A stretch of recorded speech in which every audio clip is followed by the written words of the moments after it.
I was able to fail my way to success. About 9 months into being full-time, I had about $35 left in the bank. I had gone through all the money. I hadn't been making money selling art because when I quit, I didn't have a customer base. I didn't have places to sell.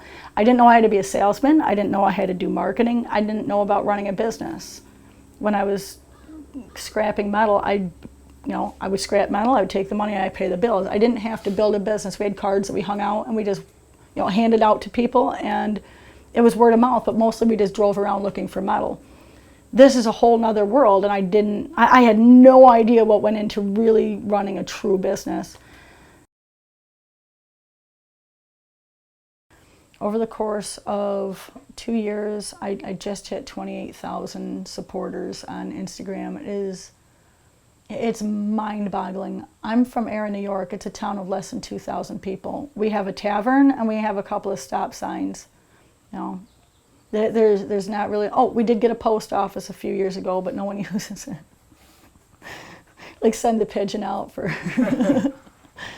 But yeah, it's mind-blowing, and like supporters from around the world. I've talked to people from Australia and Canada. People from Brazil. It's insane. It's absolutely insane that I'm able to share my passion with people around the world. It's such a humongous blessing, and to be able to connect with other artists. I mean, that was a game changer for me to see that I'm not the only one. Like I'm very sheltered in my garage all the time. Head down, nose to the grindstone kind of thing, and to have the ability to reach out to all these different sculptors and fabricators and welders. That was the biggest and hardest thing for leaving my job, was the friendships. That was my family. I spent more time with them. You work 50, 60 hours a week. I spend more time with my coworkers than I do with my kids. But yeah, it was a difficult transition. So having found Instagram, it was really just a tremendous blessing. It started out a lot of horseshoe stuff. Like a horseshoe wine rack was the first thing that I sold online through Etsy, and I made that. I had a photographer come in, a friend of mine, took a picture of it, and it went crazy on Pinterest. It was ridiculous. But then I started selling a whole bunch of horseshoe wine racks because of that. Oh yeah, that's the day I realized how important photography was, and just started really working on it.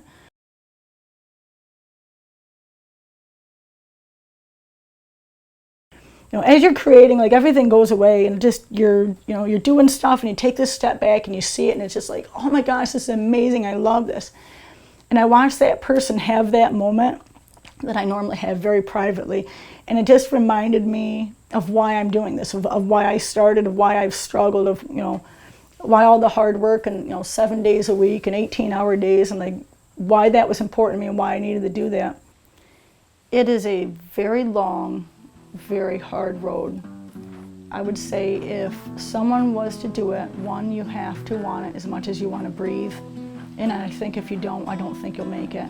No, it's difficult at best, but the joy, like the sheer joy and love that it brings to me, it's like all that struggle and all the hardship and everything I've gone through, it is totally worth it, but you definitely have to have stick-to-itiveness and wherewithal to make it.